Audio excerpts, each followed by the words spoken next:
Orang yang mengatakan masuk surga susah, dia tidak kenal Allah.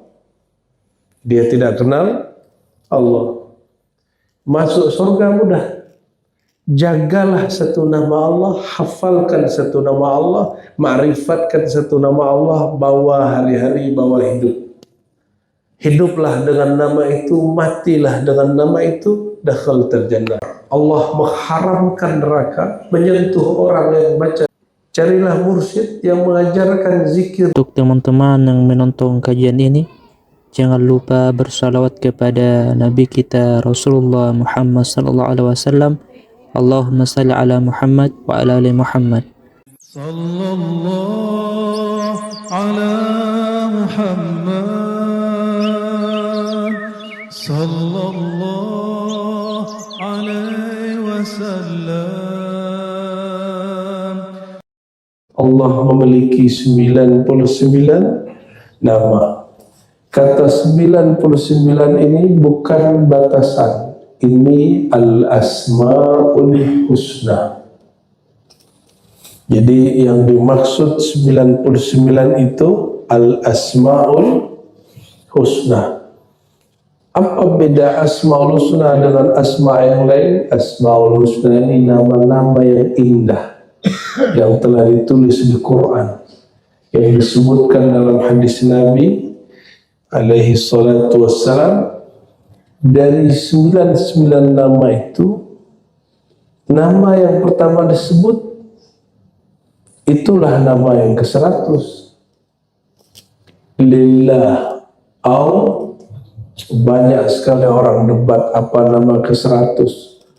Nama ke-100 itu ya Allah, nggak usah bolak-balik putar-putar kiri kanan ya.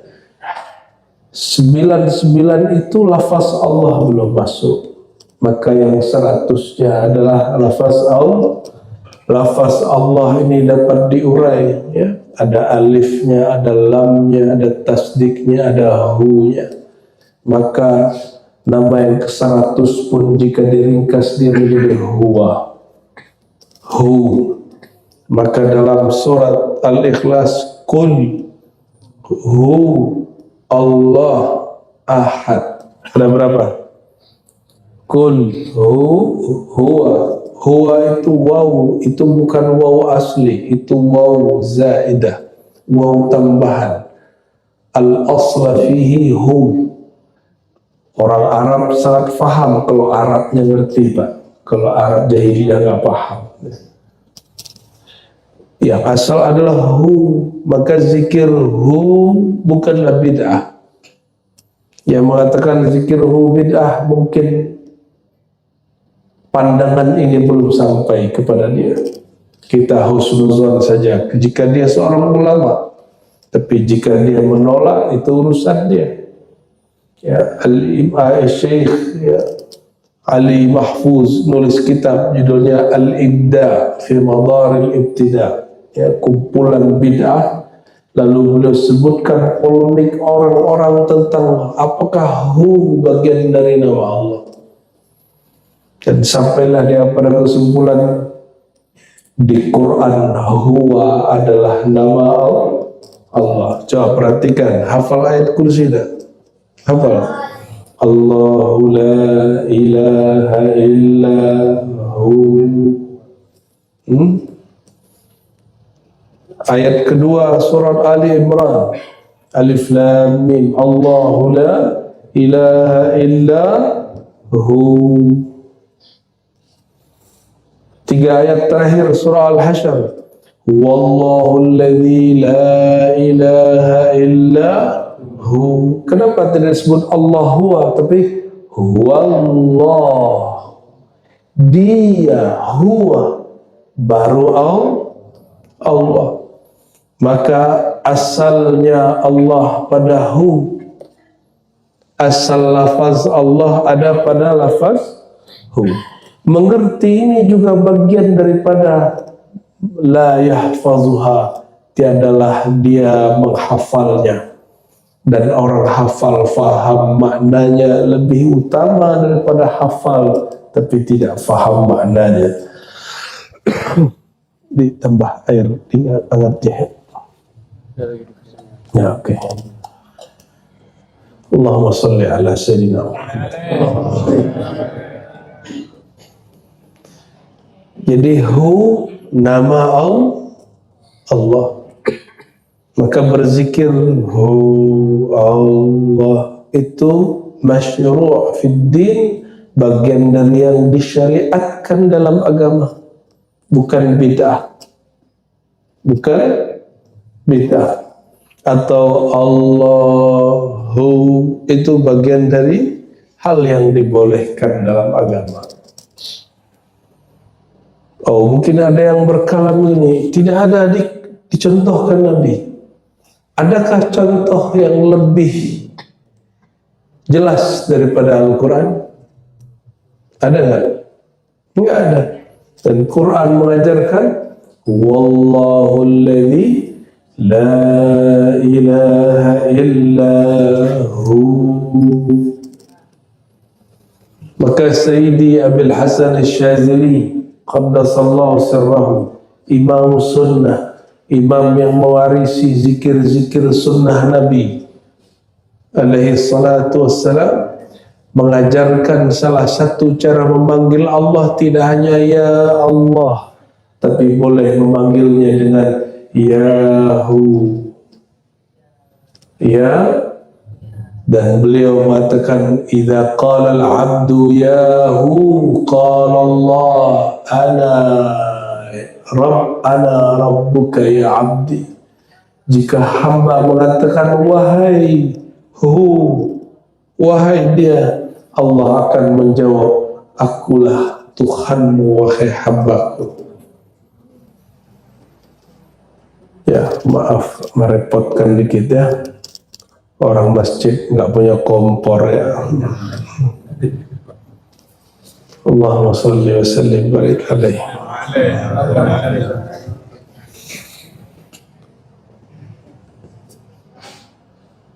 Itu yang pertama, bahwa nama yang ke-100 apa? Allah. Dan dari 100 itu intinya pada apa? Ya. Kenapa dia? Ya, kenapa dia? Setiap kali si hamba mampu meniadakan keakuannya, yang ada hanya dia, itulah rahasia nama yang ke-100. Apa yang disebut rahasia nama ke-100? Si hamba meniadakan dirinya. Kalau dirinya sudah tiada, yang nyata hanya huwa. Maka a'immatuna, para imam kita mengatakan, apa rahasia zikir dia meniadakan keakuanmu. Bukan engkaulah yang betul-betul sholat, engkau hanya digerakkan untuk sholat. Bukan engkaulah yang betul-betul tahajud, tadinya engkau tertidur, nyawamu hilang, Allah kembalikan nyawamu. Jika yang punya nyawa tidak kembalikan, jika huwa masih yakbit, menggenggam nyawamu, maka kita tidak bangun subuh ini. Mungkin pagi ini sudah ada yang inna lillahi wa inna ilaihi raji'un. Inna lillah, kita milik Allah, wa ilaihi, sama juga. Maka sir lafaz Allah ada pada hu. Jadi kalau mau ditambah nama Allah ke-101 ya, nama Allah ke-101, tapi kita tidak usah istilahkan. Ini menjawab karena banyak sekali orang ngaji nama Allah putar-putar keliling-keliling 2 jam tapi nggak juga ada bahasannya. Ya. Lalu apa makna lillah? Lillah itu artinya lam tamlik, milik. Lillahi ma fis samawati wal ard, milik Allah lah langit dan bumi. Bapak Ibu ini lagi di bumi apa di langit? Tubuh kita dari mana? dari bumi. Maka tubuh ini milik siapa? Milik Allah. Roh kita sebelum diturunkan ke bumi, awal-awal dihembuskan dia ke langit dulu. Maka sebagian ulama kita mengatakan langit itu tempat tawafnya ruh.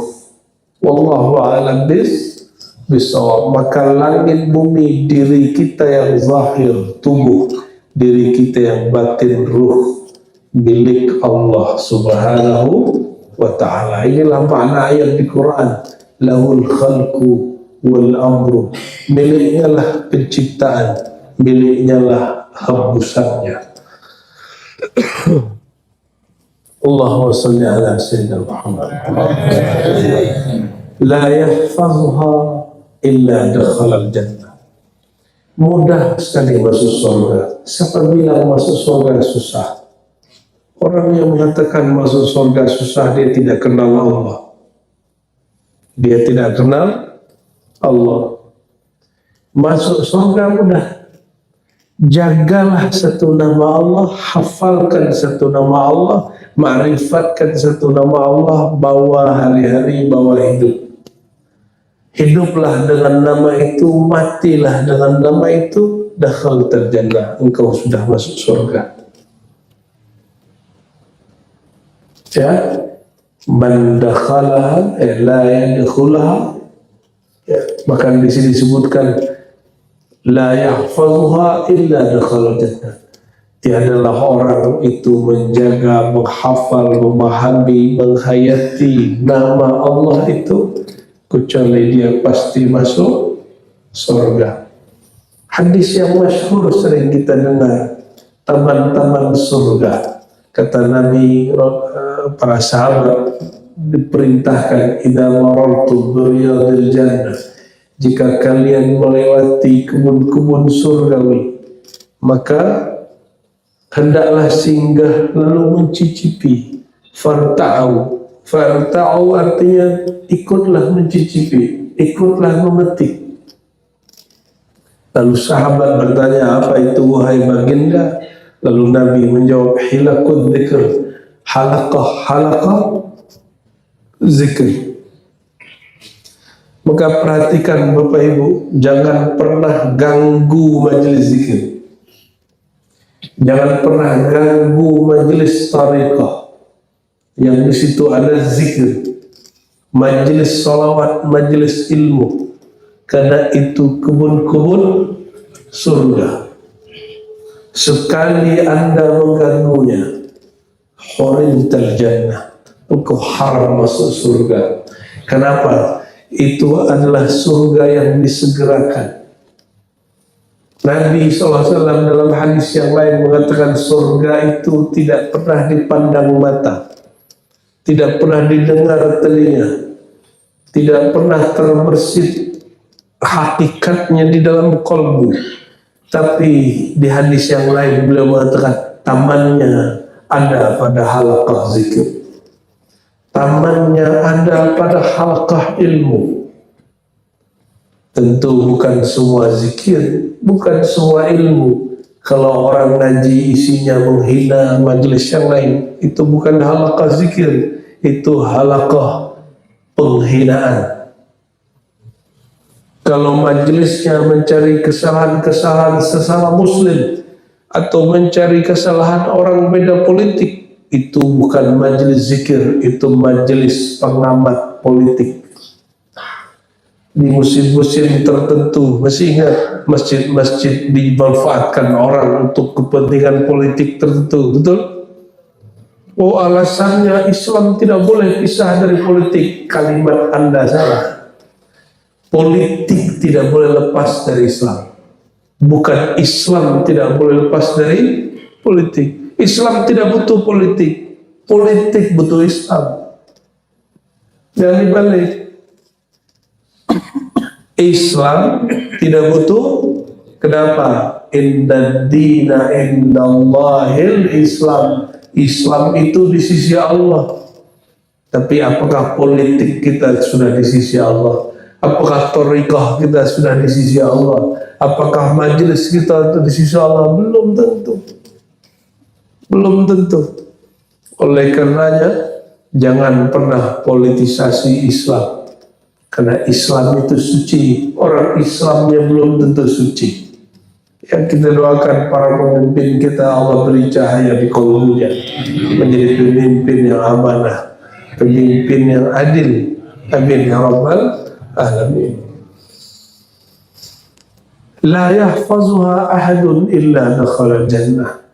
Tidaklah ada orang menghafaznya, menghafalnya. Maka kata hafal dari kata hafaz, ya, zuhur, lohor. Jadi kita ini orang Indonesia, orang Melayu sering merubah z dengan l, ya. Lohor asalnya zuhur, ya, hafaz jadi hafal, ya. Oleh karenanya Bapak Ibu yang berkat Allah,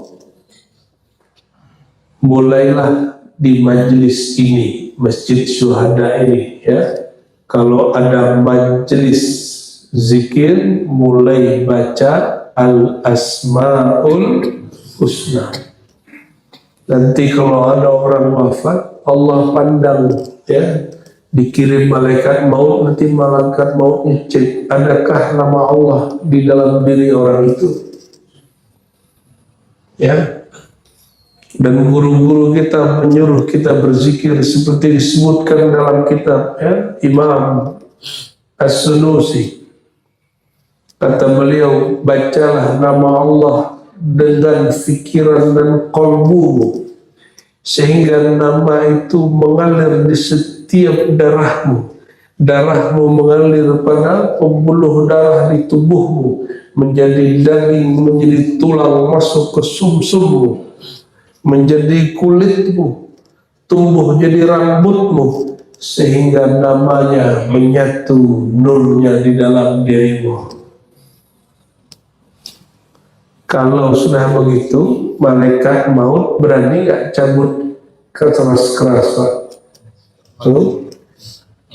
Gak marani dia. Setiap kali dia mau cabut, dia bilang, ya Allah, ada nama Engkau di situ. Kata Imam Qushairi, al-ismu huwal musamma, walaupun beda dengan pengikutnya Ghazali. Nama itu tidak pisah dari yang punya nama. Nama itu tidak pisah dari yang punya nama. Hakikat yang punya nama ada pada nama. Maka disebut Allah, ada Allah di situ. Disebut Hu, Allah bersamanya. Ana ma'ahu idza dzakarani. Maksudnya apa? Maksudnya setiap kali orang berzikir dengan namanya, maka pandang Allah tidak lepas darinya. Di saat malaikat maut hendak mencabutnya, dia lapor lagi kepada yang punya nama, ya Allah yang mempunyai nama, orang itu karam pada nama Engkau, orang itu sedang sibuk dengan nama Engkau. Inilah yang pernah Nabi kalamkan dulu ketika beliau sampai di satu lembah atau gunung Jamadan. Apa kata beliau? Al-Mufarridun telah berlalu, telah dahulu, telah duluan menempuh orang-orang yang mufarridun, ahli tafrid, ahli fard. Sekarang al-fard jadi nama mobil, Pak. Ya. Al-Mufarridun, apa arti mufarridun? Orang yang zikirnya banyak sekali, sehingga aset dia di sisi Allah sangat banyak sekali. Kalau orang punya al-fard di Indonesia, itu orang punya aset minimal al-fardnya lah, ya. Tapi al-fard hakiki, al-mufarridun, ditanya oleh Rasulullah, man hum ya sayyidi ya Rasulullah, siapa mereka wahai baginda?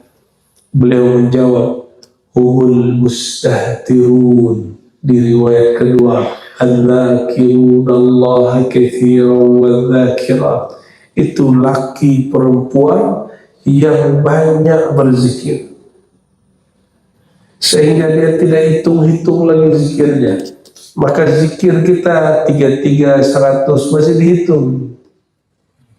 Zikir mufarridun itu kalau ibarat duit sudah tak tahu lagi serinya. Oh betul sekali Bapak sering dengar istilah itu ya. Ini orang satu napas dia setara dengan semua kerja orang semempawah. Satu hari dia kerja sama dengan hasil kerja orang sekalbai. Itu yang disebut mufarridun. Udah keburu kaya di sisi Allah Subhanahu wa ta'ala. Maka zikir itu ada 3 tingkatnya. Ada zikir menyebut, sebut-sebut dulu lah kalau belum kenal. Hafal-hafal dulu lah kalau belum kenal. Minimal ada yang dihafal. Tapi hafalan hanya di otak, belum sampai ke dalam.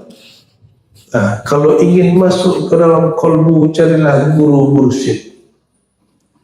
Guru mursyid yang Nabi katakan, Innallaha yuharrimu 'alan nar. Allah mengharamkan neraka menyentuh orang yang baca la ilaha illallah min qalbi, yang baca la ilaha illallah dari kolbunya. Carilah mursyid yang mengajarkan zikir la ilaha illallah tembus ke dalam kolbu. Ya, itulah penghafalan sejati baru dimulai. Maka sekali nama Allah masuk kolbu, selama orang ini tidak pada syak dan ragu, dia selama-lamanya akan menyebut nama Allah di kolbunya walaupun dia tidur.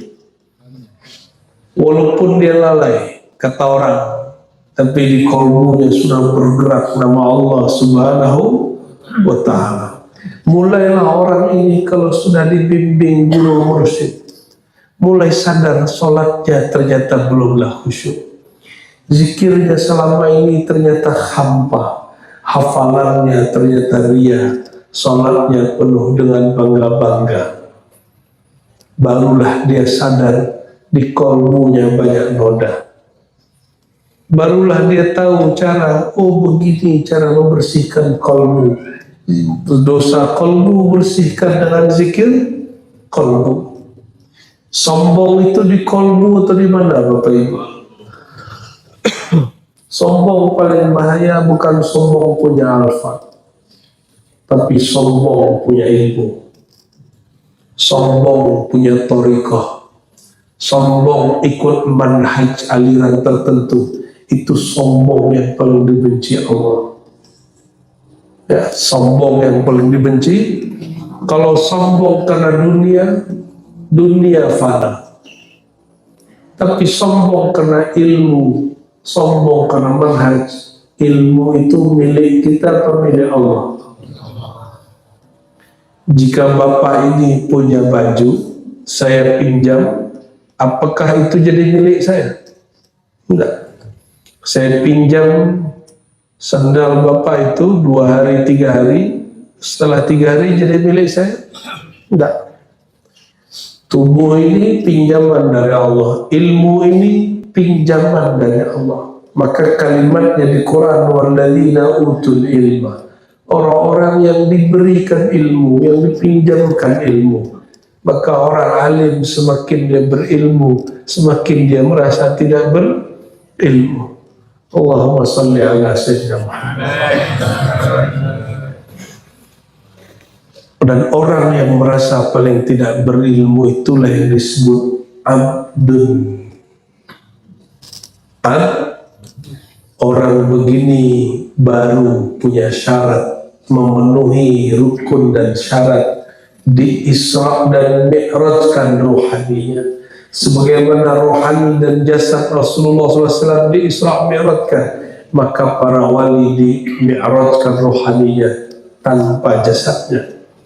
Subhanalladzi asra bi'abdihi layla. Jadi yang diisrakan Allah siapa? Abdun hamba. As-salatu mi'rajul mu'minin. Itu bukan hadis, itu kalam ulama, kalam Syekh Abdul Qadir Jilani. Qaddasallahu sirrahul aziz. Apa kata beliau? As-salatu mi'rajul mu'minin. Salat itu mi'raj orang beriman. Tadi subuhnya sudah mi'raj belum? Sudah? Sadarkah? Sudah sampai di mana? Kenapa tidak disebut Isra Mu'min? Disebutnya Mi'rajul Mu'minin. Kalau Isra perjalanan dari makhluk kepada makhluk, dari masjid kepada masjid. Kalau Mi'raj dari makhluk kepada Khalik, maka puncak Isra sujud. Nabi itu jumpa Allah sujud, bukan kayak nonton TV. Ini bayangin kayak nonton TV ya, atau lagi begini-begini nih, ketemu Allah terus matanya jelalatan gitu. Sayyidina Abu Bakar Siddiq tidak sanggup memandang wajah Nabi, apalagi memandang wajah Rabbul Nabi Sallallahu Alaihi Wasallam. Jika semua alam semesta hancur, yang tersisa hanya wajah Allah. Apa yang disebut wajah di situ? Maka wajhullah itu ada wajah Allah yang menghadap kepada penciptaannya. Kita ini ciptaan Allah, bukan? Inilah kita baca wajjahtu wajhiya lilladzi fataras samawati wal ardh. Aku hadapkan wajahku kepada pencipta langit dan bumi. Wajah apa yang dihadapkan? Wajah kehambaan. Wajah apa? Dan hamba tidak menatap kepada tuannya, hamba sujud kepada tuannya. Maka sujud itulah wajah kehambaan. Jadi kalau sujud, lepaskan, ya Allah, tiada ilmuku, tiada hayatku, tiada kudratku, tiada iradahku, tiada kalamku, tiadalah aku, kecuali berkah limpahan dari sifat dan nama-nama-Mu. Ya, tiada aku melihat kecuali Engkau yang memberi penglihatanku. Sudah begitu belum sujudnya? Belum. Sayyidina Ali dalam hadis riwayat Imam Nasai mengatakan, beliau kalau sujud, beliau membaca sajada laka sam'i wa basari, terus sampai satu anggota tubuh disebut, ya Allah, sujud kepada Engkau pendengaranku, sujud kepada Engkau penglihatanku, sujud kepada Engkau kalamku, sujud kepada Engkau qalbuku, darahku, dagingku, tulangku. Sudah begitu belum sujudnya? Kalau dalam zikir tariqah Naqsyabandiyah disebut dengan zikir kullu jasad, tapi belum lengkap. Itu ada sujud pendengaran penglihatan, itu sujud ma'ani, kullul ma'ani, di atas kullu jasad. Ya, lebih tinggi lagi itu. Allahumma salli ala Sayyidina Muhammad. Itulah yang disebut menghafaz, menjaga nama Allah, menjaga nama Allah. Jadi kalau belum punya guru, carilah guru. Saya sibuk, sesibuk apa? Malam masih punya pekerjaan. Tidak bisa malam hari libur. Ada liburkah kerjaan? Cari guru di musim libur. Sabtu Minggu masih libur. Malam tidak ada kerjaan, cari guru, cari majelis. Subuh ada kerjaan juga. Kita ini sok sibuk. Ya, malam tadi ada yang nanya gitu kepada saya, Ustadz, saya ini sibuk, kita ini sibuk. Bolehkah kita dicoba salawat aja?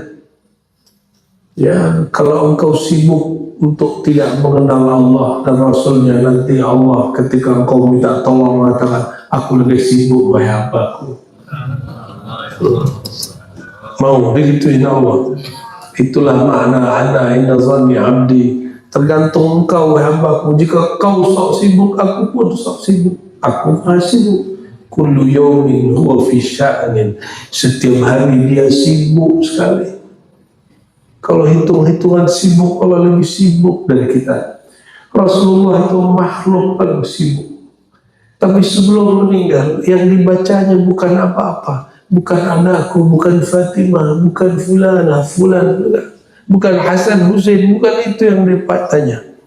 Siapa yang disebut oleh baginda?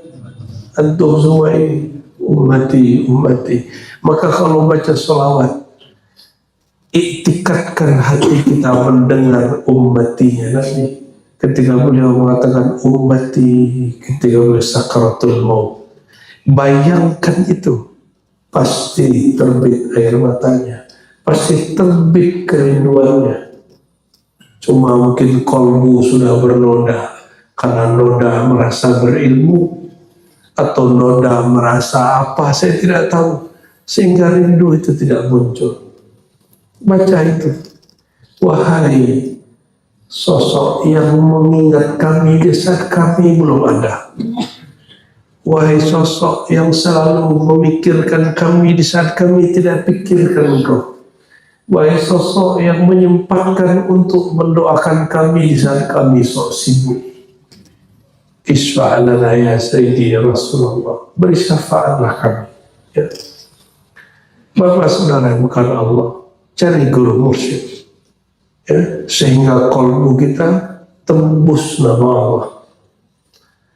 Qalbul mu'min baitullah. Qalbu orang beriman mesti di rumah zikir. Kalau rumah ingin kita buat, mesti datang cari arsiteknya. Maka muhandisul qulub al-mursyid. Siapakah arsiteknya qalbu? Itulah para mursyid.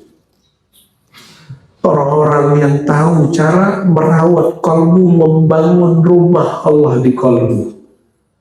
Jadi berguru, belajar zikir kalbu ini wajib atau tidak wajib?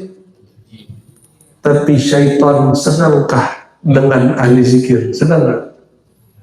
Maka Bapak Saudara, karena Allah dimanapun orang, ahli zikir selalu dituduh sesat. Ahli zikir selalu dituduh kemudian menyimpang. Ahli zikir difitnah, dia zikir campur baur laki perempuan. Ahli zikir difitnah, dia menghalalkan yang haram. Ahli zikir difitnah, ahli bid'ah. Begitulah sunnatullah ahli zikir. Perjuangan orang-orang yang berzikir kepada Allah yang maha zakir.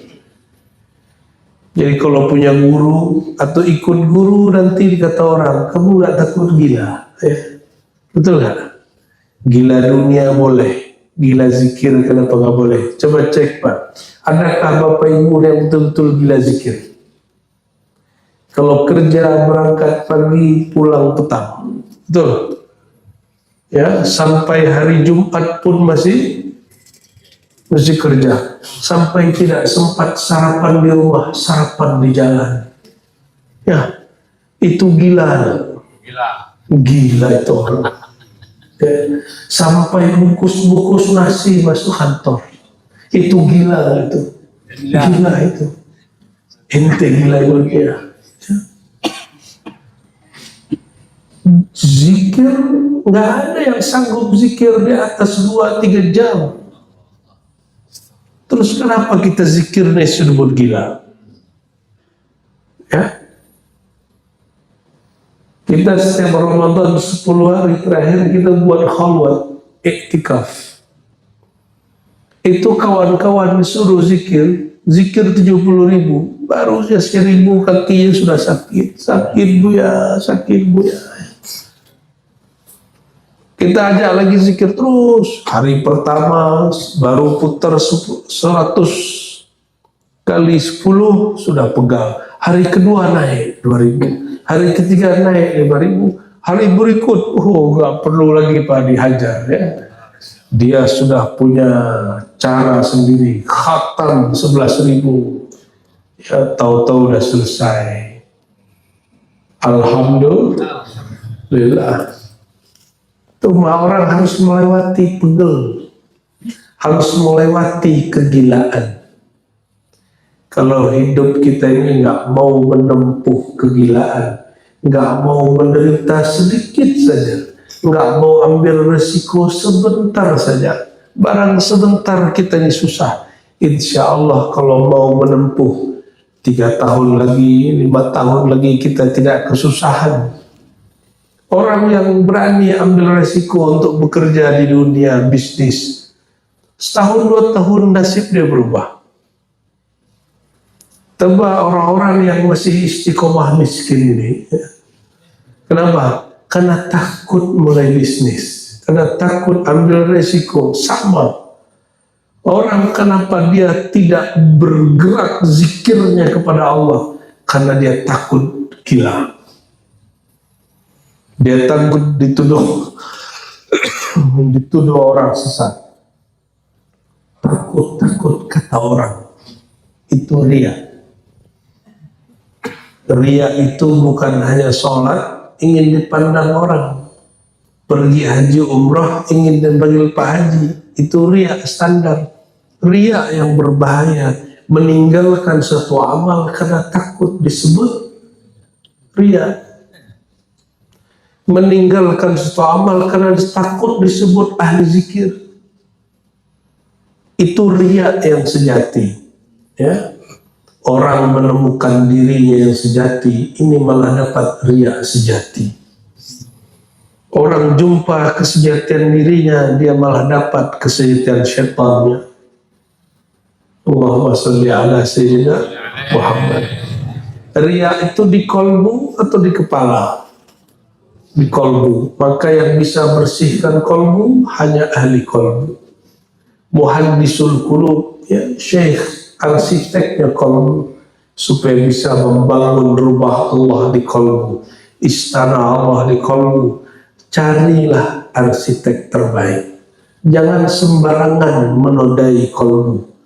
Nanti cari arsitek yang tak bersyarat, tidak punya silsilah kepada Rasulullah.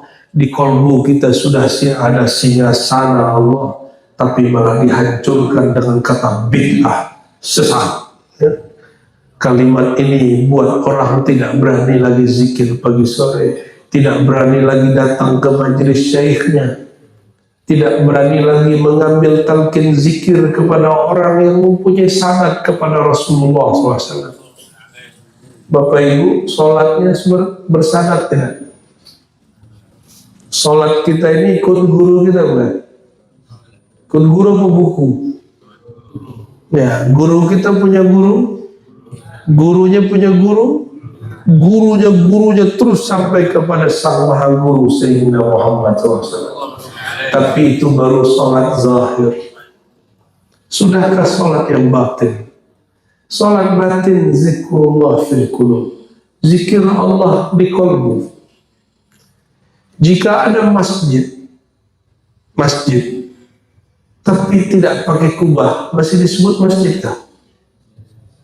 Syaratnya ada orang sholat dalamnya, betul? Ada azan. Paham nggak maksudnya? Di Australia, di Prancis, di Jerman, di Inggris, yang jadi masjid itu gereja. Gereja dibeli karena gereja sepi.